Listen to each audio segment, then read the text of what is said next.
Good afternoon, everybody. Good to see you all. President Trump is in charge, and America is back. This week further demonstrated that the Trump effect is real. Over the weekend, Americans celebrated the return of American-Israeli citizen Keith Siegel and two Israelis who were held captive by Hamas terrorists since October 7th, 2023. President Trump and his administration worked diligently to secure their release and are committed to freeing all remaining hostages. Yesterday, as you all know, President Trump held his first foreign meeting at the White House with Israeli Prime Minister Benjamin Netanyahu. And as the president said, the bonds of friendship and affection between the American and Israeli people have endured for generations and are absolutely unbreakable. The president is committed to eliminating Hamas and securing a lasting peace for the entire region. The historic proposal for the United States to take over Gaza, announced by President Trump last night, underscores this commitment. Insanity is doing the same thing over and over again and expecting different results. President Trump is an outside-of-the-box thinker and a visionary leader who solves problems that many others, especially in this city, claim are unsolvable. We've already seen the results from President Trump's bold peace-through-strength diplomacy on the world stage. In response to President Trump's tariffs this week, both Mexico and Canada took immediate steps to alleviate the illegal alien migration and flow of deadly drugs, particularly fentanyl, into our country. Mexico's President Claudia Sheinbaum agreed to permanently supply 10,000 Mexican soldiers on the U.S. border who will be specifically designated to stopping fentanyl and criminal aliens from pouring into our country. And Canada's Prime Minister Justin Trudeau agreed to appoint a fentanyl czar, list cartels as terrorists, and increase resources to assist the 10,000 frontline personnel at our northern border with Canada. In recognition of these steps, President Trump paused the implementation of tariffs for 1 month while negotiations continue and final deals can be structured. Throughout the transition and during his inaugural address, President Trump made it known that the United States cannot and will not allow the Chinese Communist Party to continue with its effective and growing control over the Panama Canal. Following Secretary Rubio's successful first trip and visit there over the weekend, Panama's president said he will allow its participation in the Chinese Communist Party's, it will no longer allow the participation in the Belt and Road Initiative. That participation will expire. This is significant because Panama was the first Latin American nation to join Belt and Road and now becomes the first to back away from it because of President Trump. And to assist with the ongoing mass deportation effort, El Salvador's president has agreed to the most unprecedented migratory agreement anywhere in the world. Because President Trump is back in charge, El Salvador has offered for illegal aliens of any nationality facing deportation in the U.S. to be booked in his country's prison system. And finally, President Trump's envoy for special missions, Rick Grenell, traveled to Venezuela and not only secured the release of 6 American hostages, but Venezuela also agreed to accept the return of illegal alien Tren de Aragua gang members. All of these incredible victories prove how well President Trump's peace-through-strength approach is working. And the days of weak American leadership are over. In another success story this week, efforts to seal the border, halt the invasion, and carry out the largest mass deportation campaign continue at lightning speed. Customs and Border Protection has approximately 79 miles of new border wall projects already underway in various stages of construction and planning. The first flights arrived to Guantanamo Bay yesterday afternoon out of El Paso. And who were some of the passengers aboard, you may ask? There were 10 members of the transnational gang Tren de Aragua on this flight. And overall, our heroic ICE agents continue to prioritize the removal of violent criminal illegal aliens in communities across the country. On February 3rd, ICE Dallas arrested a citizen of Nicaragua who has been convicted of sexual assault, strong arm, and lewd acts with a minor and sentenced to 15 years in prison. ICE Los Angeles arrested a Mexican citizen who has been convicted of lewd acts with a minor and sentenced to 364 days. And ICE Atlanta arrested a citizen of Mexico who has been convicted of homicide by vehicle and hit and run and sentenced to 6 months confinement. And ICE New York arrested a Venezuelan national and known TDA gang member who has a prior criminal conviction for assault in the 3rd degree causing physical injury. Americans are safer every single time one of these criminals is arrested and deported from our country.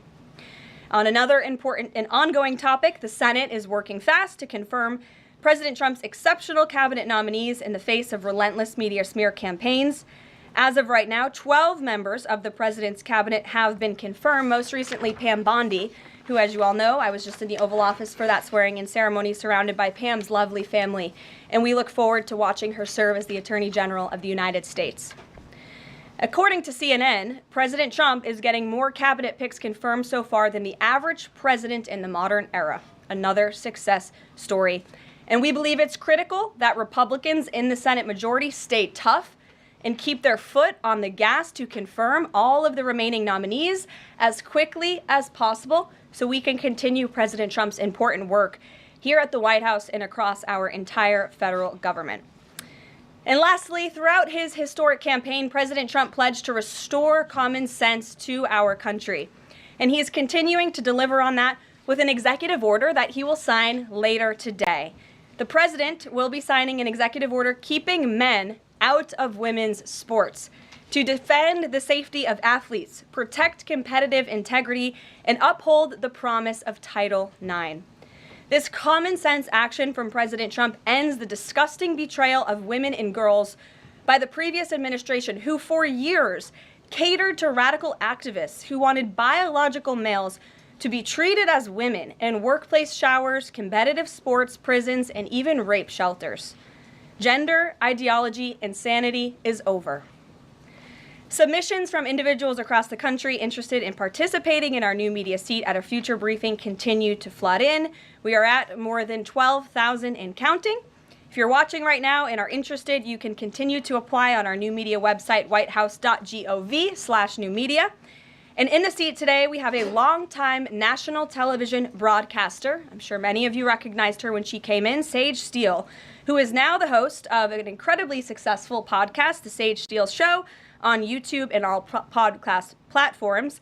And previously, Sage was a fixture at ESPN from 2007 to 2023, primarily hosting SportsCenter, which we all know well, before leaving the company to exercise her First Amendment rights more freely. We are honored to welcome her to the briefing room today. She will be joining the president at the big EO signing later this afternoon. I know many of you will be there as well.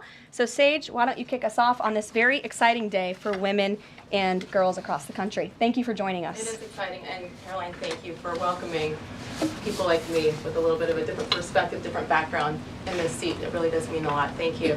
Obviously, the House already passed the Protection of Women and Girls in Sports Act, which was a really big step for women and girls. So far, the Senate, as we know, has not brought it up to vote. We all know executive orders can be overturned, so I'm wondering how important it is to the president to get Congress to bring this, to pass legislation. So there are no instances like the past administration that really tried to destroy Title IX. It's incredibly important that Congress immediately acts on this priority. I think the president is really setting the tone, making this a very immediate priority for this administration, just as he promised to do on the campaign trail. And I'd like to get into the executive order a little bit, because it is the news of the day here at the White House, and talk about what this executive action will actually do. So the executive order that the president will be signing later this afternoon, as I said, upholds the promise of Title IX. It also will require the DOJ to abide by the nationwide previous administration's illegal Title IX rewrite that would have dissolved single-sex spaces and opportunities. It also requires immediate action, including enforcement actions against schools and athletic associations comprised of schools that deny women single-sex sports in single-sex locker rooms. The executive order also calls for the convening of private sporting bodies in the White House. We want them to come to this campus so the president can hear in person the stories of female athletes who have suffered lifelong injuries, who have been silenced and forced to shower with men and compete with men on athletic fields across the country. Many of those women will be at the White House today. I encourage all of you in the media to actually talk to them, to hear their stories. And I would also just add one more thing. This is a wildly popular position with the American people. In fact, there was a new poll recently that showed the overwhelming majority of Democrats also support keeping biological men out of women's sports. And so I know the president is very excited about the bill signing that will take place at 3 o'clock this afternoon. You will hear from him more on that later, and we look forward to seeing you there, Sage. So thank you very, very much. Garrett, great to see you here today. Thank you. On Gaza, the president has spent basically his entire public career criticizing foreign entanglements, nation building, sending American troops to fight abroad, particularly in the Middle East. This plan seems like it could ultimately involve all of those things. Can you explain this reversal and how building and owning Gaza squares with America First foreign policy? I would reject the premise of your question that this forces the United States to be entangled in conflicts abroad. The president has not committed to putting boots on the ground in Gaza. He has also said that the United States is not going to pay for the rebuilding of Gaza. His administration is going to work with our partners in the region to reconstruct this region. And let me just take a step back here, because this is an out-of-the-box idea. That's who President Trump is. That's why the American people elected him. And his goal is lasting peace in the Middle East for all people in the region. And as I said in my opening remarks, we've had the same people pushing the same solutions to this problem for decades. And it's been made very clear to the president that the United States needs to be involved in this rebuilding effort to ensure stability in the region for all people. But that does not mean boots on the ground in Gaza. It does not mean American taxpayers will be funding this effort. It means Donald Trump, who is the best deal maker on the planet, is going to strike a deal with our partners in the region. Because he did not rule out American troops in Gaza last night. Are you doing that now? I am saying that the president has not committed to that just yet. He has not made that commitment, and you know that. And on the foreign partners, the Jordanians, the Egyptians, the Saudis have already panned this plan. What foreign partners, if any, have expressed any interest in being part of it? Well, the president has said he's been socialing this idea for quite some time. He's been thinking about this. He said in his remarks last night, this was not a decision or an announcement that he takes lightly. And the president has already spoken to the President al-Sisi. In fact, that was his first foreign leader call. He's meeting with the King of Jordan, King Abdullah, next week. He spoke with the King of Bahrain. He spoke with the Crown Prince of Saudi Arabia. And he has made it very clear, he's been very vocal, that he expects our partners in the region, particularly Egypt and Jordan, to accept Palestinian refugees temporarily so that we can rebuild their home. I'd like to show you some images of Gaza that were taken. Fox News aired this. I mean, that is, as they put it, in an apocalyptic scene in Gaza. This is an uninhabitable place for human beings. Do you really think that families can live their dream in a region that looks like this, with no running water, no electricity? And the special envoy to the president, Steve Witkoff, recently traveled to Gaza, as you all know. And he came back with images that he showed the president of the dire situation here. And the president made this decision with a humanitarian heart for all people in the region. Peter. Thank you, Caroline.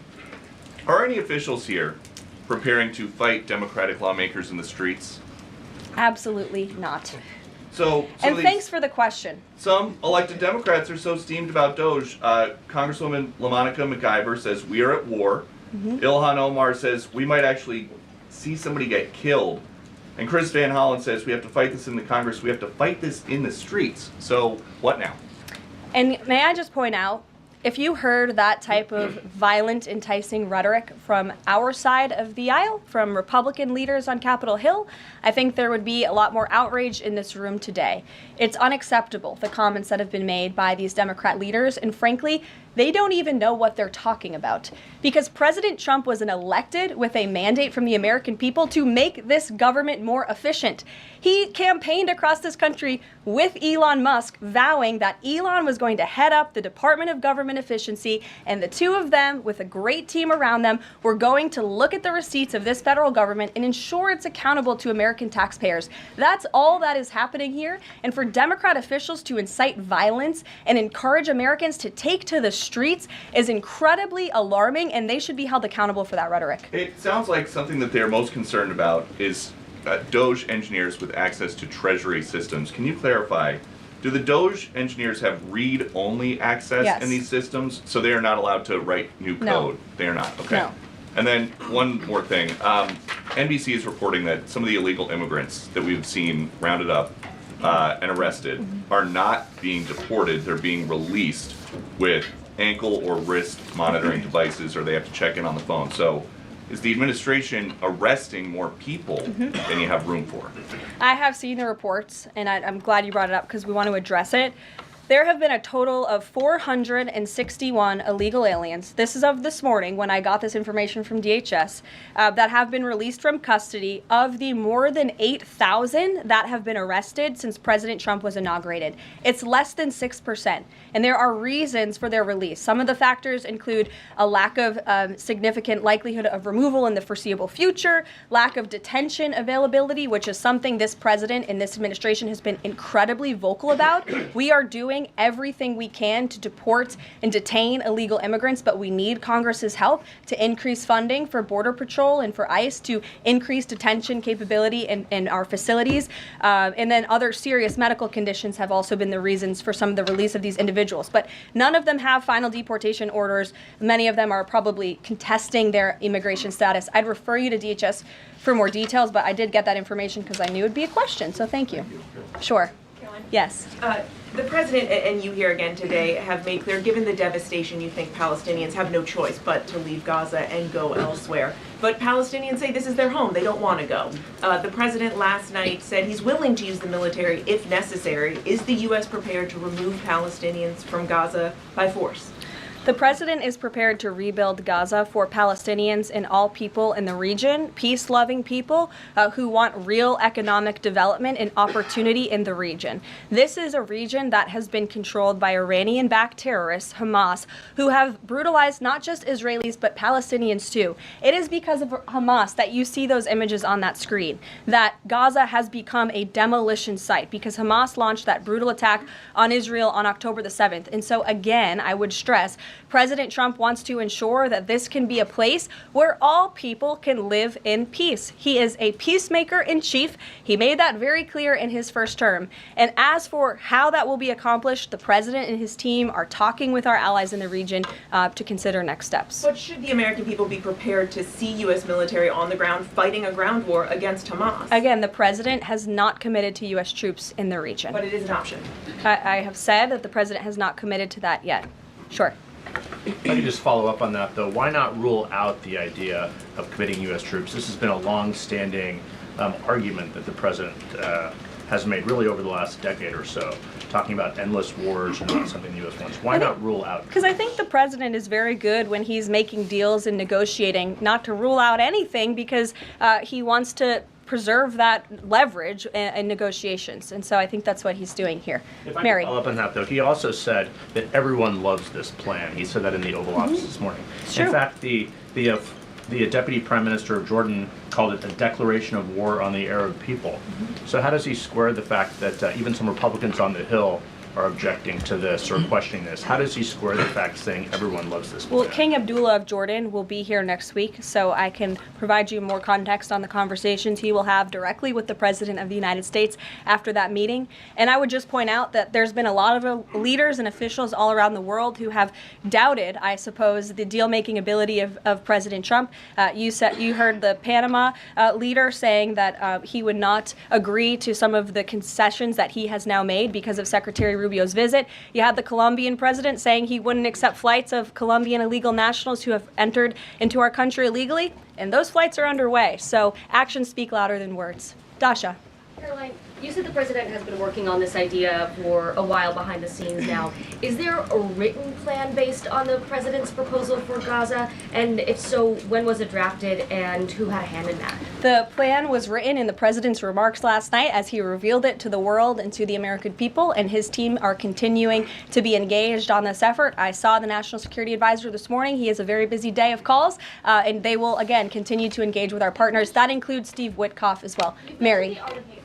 Two questions for you on the news of the day. So how is today's executive order going to impact the 2028 Summer Olympics in Los Angeles? For example, would a man who thinks that he's a transgender woman be allowed to compete as a female on U.S. soil? It's a very good question, and the president has actually mentioned this, that he does expect the Olympic Committee and the NCAA to no longer allow men to compete in women's sports. And I think the president, with the signing of his pen, starts a very public pressure campaign on these organizations to do the right thing for women and for girls across the country. Again, this is an incredibly popular position. There have been many notable female athletes who have had the courage to speak out against some very powerful institutions in this country. They deserve to have a voice and a say. The president is bringing their voice to the highest level at the White House this afternoon, and he expects these organizations to comply with this federal executive order that he'll be signing today. Thank you. And one more. On media coverage of this executive order and the topic in general, what's the White House's view of framing that calls men transgender females or similar rhetoric coming from organizations like the ACLU and GLAAD? Well, it's been very clear. The policy of this administration is that there are only two sexes, male and female. Pretty simple. Brian Glenn. Yes. USAID has gotten a lot of attention in the last couple of days with some of these bizarre things that we've been, taxpayers have been funding. Now it looks like there are a couple media outlets that have been dragged into this conversation as far as USAID funding as well. Does the president have any comment on that? So upon coming out here to the briefing room, I was made aware of the funding from USAID to media outlets, including Politico, who I know has a seat in this room. And I can confirm that the more than $8 million taxpayer dollars that have gone to essentially subsidizing subscriptions to Politico on the American taxpayers' dime will no longer be happening. The DOGE team is working on canceling those payments now. Again, this is a whole of government effort to ensure that we are going line by line when it comes to the federal government's books. And this president and his team are making decisions across the board on, do these receipts serve the interests of the American people? Is this a good use of the American taxpayers' money? If it is not, that funding will no longer be sent abroad, and American taxpayers will see significant savings because of that effort. Thank you. I'd like to give some love to the back row. I've heard that unfortunately they haven't been called on in years past. So Reagan, why don't you go ahead? Thanks, Caroline. The WHC announced that comedian Amber Ruffin, who has called the president a toddler with his pants pulled down, will be the entertainment for this year's Correspondents' Dinner. Does the White House have a reaction to this choice, and will the president be attending the dinner this year? Certainly an interesting choice. I have the president's invitation on my desk. I have the invitation for myself on my desk as well. Haven't talked to the president about it. When he makes his decision, I will let you all know. But definitely an interesting choice of the comedian. I'll talk to the boss about it and see what we decide. Sure, go ahead. Yes, yes.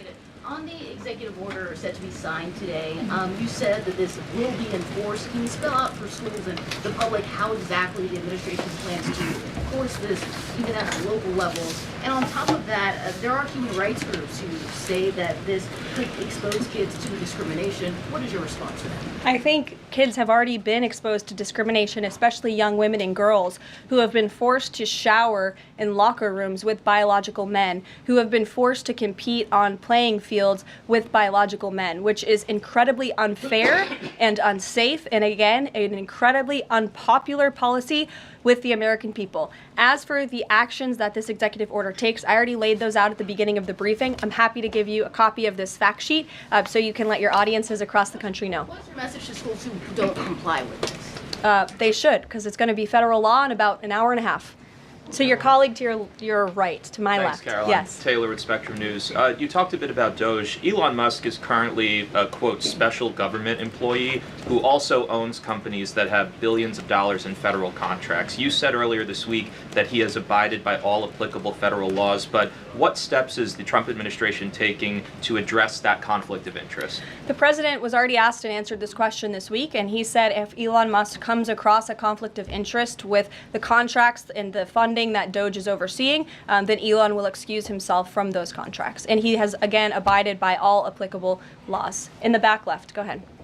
Trade advisor Peter Navarro, when asked about the External Revenue Service today, said, quote, we're going to collect a lot of tariff revenues and we're going to get tax cuts out of it. Is it the official position of the White House that tariffs will lower taxes for Americans? The president has always been clear that he believes tariffs are a tax on foreign nations, and he's committed to cutting taxes for the American people here at home. He also believes tariffs are a great revenue raiser for this country, and that's exactly why he has committed to the creation of the External Revenue Service, which I think is a phenomenal idea.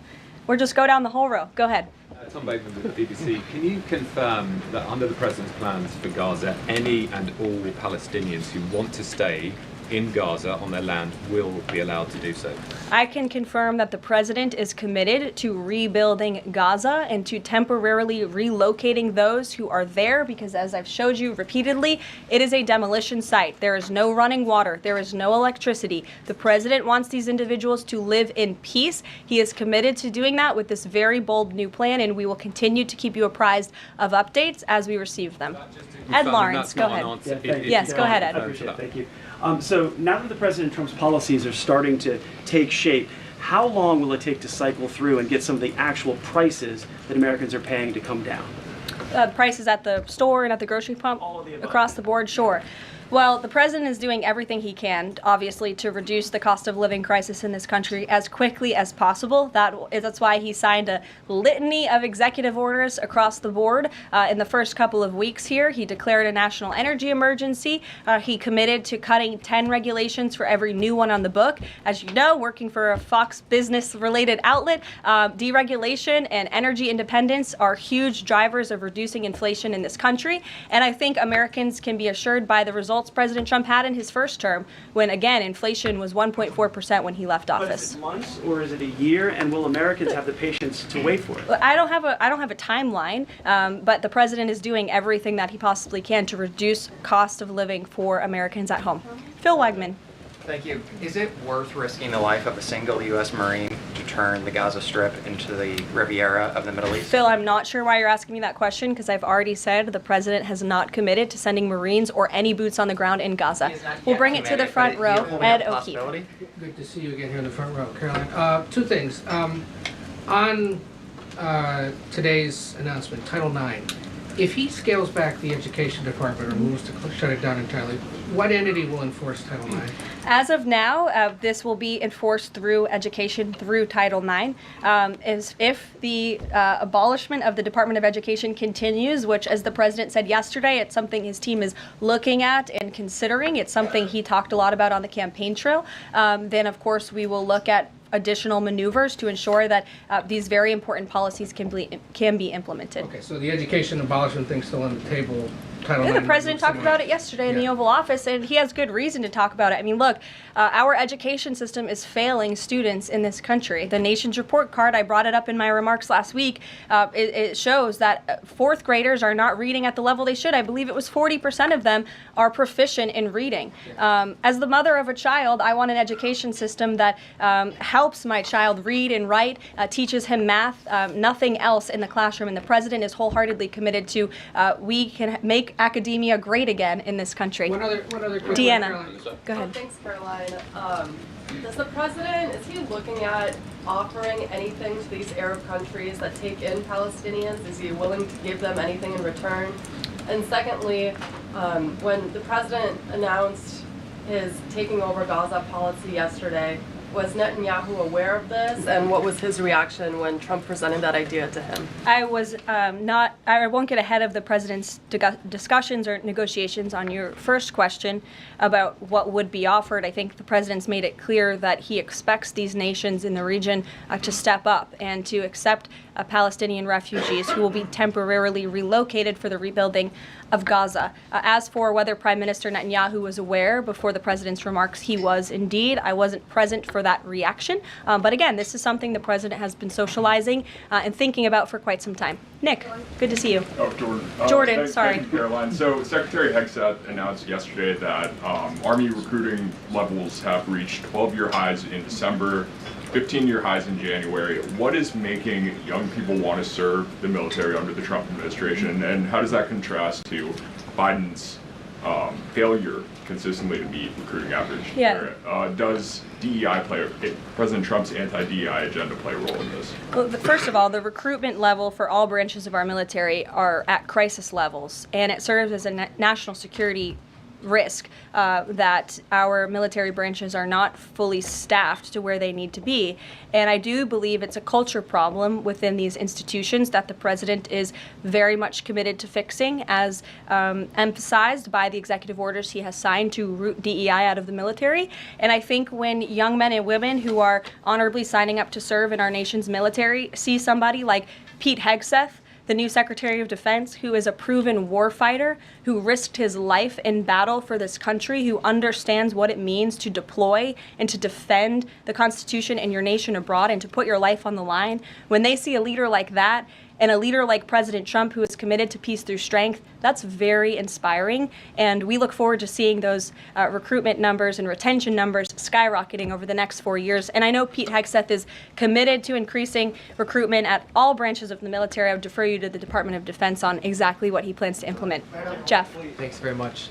2 questions. One, the president yesterday used the word permanent for permanently resettle Palestinians. I hear you saying temporarily today. Is that a shift or a specific change that you want to highlight? And my second question is, yesterday he spoke about the U.S. owning Gaza. Who owns Gaza now, and how would the U.S. acquire ownership? Well, Gaza is currently run by Iranian-backed terrorists in the Middle East, Hamas, who we all agree, I think everybody in the region agrees, that can no longer stand. Just look at the events of October 7th and the events since. And the president, again, is committed to rebuilding the region for all people who want to return to it once it is no longer a demolition site, and it's a place where people can actually live and thrive in harmony, as he said last night. His words, not mine. And Daniel. permanent versus temporarily resettle? Can you just The president has made it clear that they need to be temporarily relocated out of Gaza for the rebuilding of this effort. Again, it's a demolition site right now. It's not a livable place for any human being. And I think it's actually quite evil to suggest that people should live in such dire conditions.